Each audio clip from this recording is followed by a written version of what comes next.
So hello everyone, आज की इस वीडियो में हम देखेंगे कि support and resistance level draw कैसे किया जाता है ताकि आपका चार्ट कुछ ऐसा ना दिखे।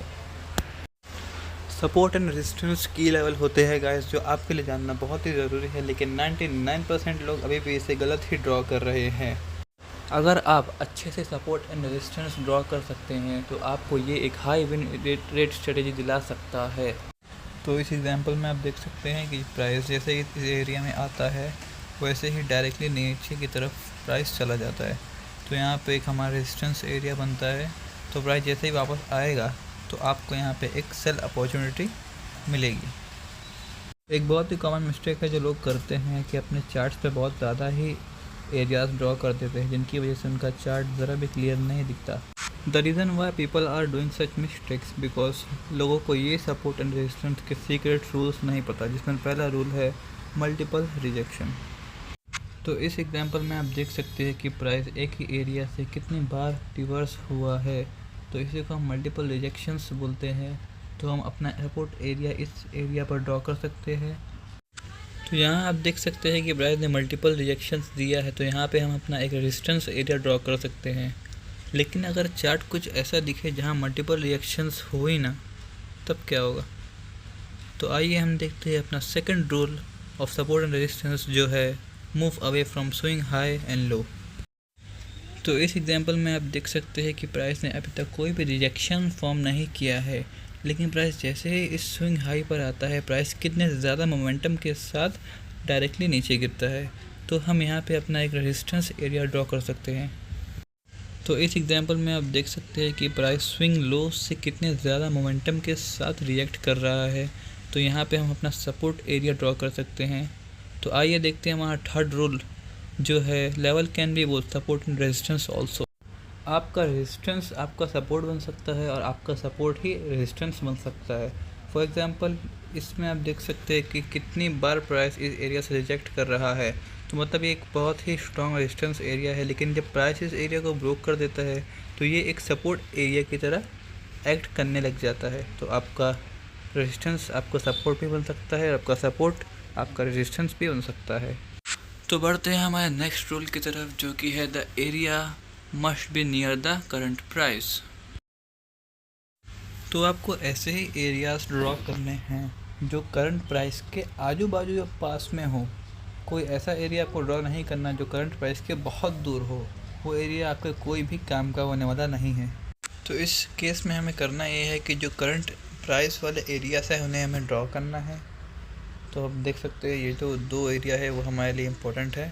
तो चलिए जो जो हमने सीखा वो हम अपने चार्ट में अप्लाई करते हैं। So let's start.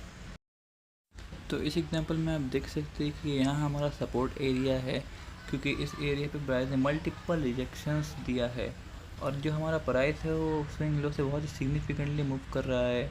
और ये जो हमारा एरिया है वो हमारे करंट प्राइस के बहुत ही करीब है, ना ही कोई एरिया जो करंट प्राइस के बहुत ही दूर है। तो आप देख सकते हैं हमारा जो एरिया है वो हमारे करंट प्राइस के बहुत ही करीब है। तो यहाँ पे एक और रेजिस्टेंस एरिया है जिसको प्राइस ने बहुत अच्छे से तोड़ के रिटेस्ट किया है और वो यहाँ पे सपोर्ट एरिया की तरह एक्ट कर रहा है। तो इस एग्जांपल में आप देख सकते हैं कि प्राइस जैसे ही इस एरिया पे आता है प्राइस वापस रिवर्स कर देता है और यहाँ पे हम मल्टीपल रिजेक्शंस भी देख सकते हैं। तो ये हमारा सपोर्ट एरिया हो जाता है और ये हमारा रेजिस्टेंस एरिया हो जाता है।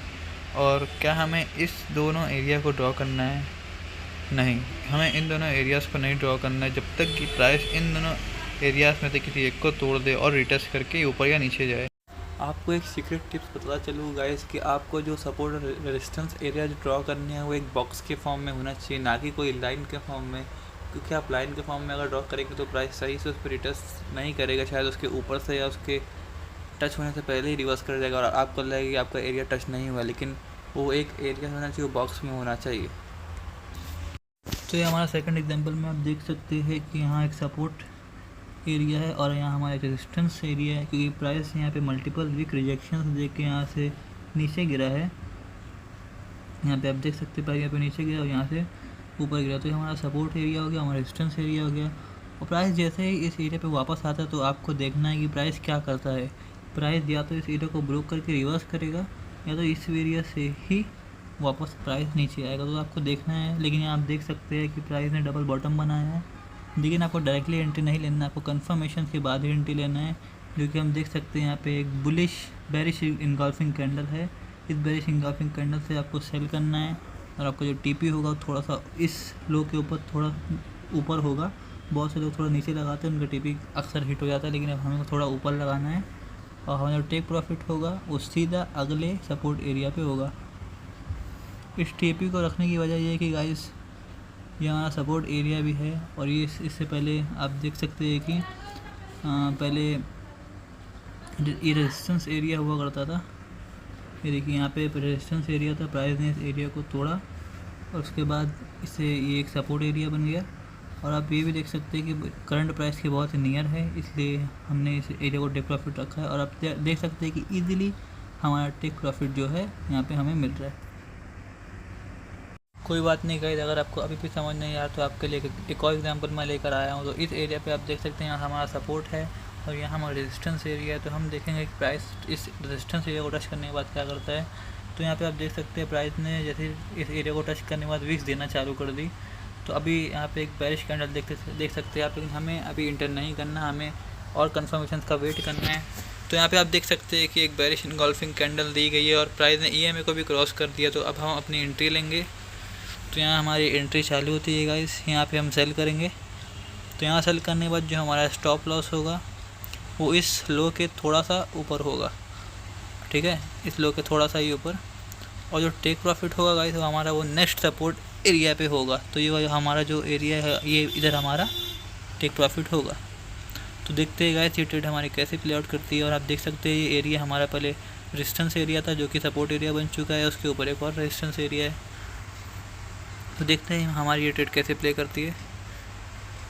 तो आप देख ही सकते हैं कितने अच्छे से 1v3 1v2.5 कुछ दे गई ट्रेड। तो उम्मीद करता हूँ कि आप सबको ये सब समझ आ रहा होगा कि कितना यदि सपोर्ट रेजिस्टेंस ट्रेड करना। और हमेशा याद रखिएगा कि आपको कंफर्मेशन के बाद ही ट्रेड लेना है, आपको डायरेक्टली ट्रेड नहीं लेना। और सपोर्ट और रेजिस्टेंस एक एरियाज होती है, आपको लाइन ड्रॉ नहीं करनी उनके वजह। और मैं बोलना चाहूँगा कि और आप थोड़ी नॉलेज देने के बाद ही आप ट्रेड करें, बिफोर बिना नॉलेज के ट्रेड ना करें। इसलिए थोड़ा और नॉलेज ले इसके बारे में, फिर सब्सक्राइब करें हमारे नई वीडियो के लिए।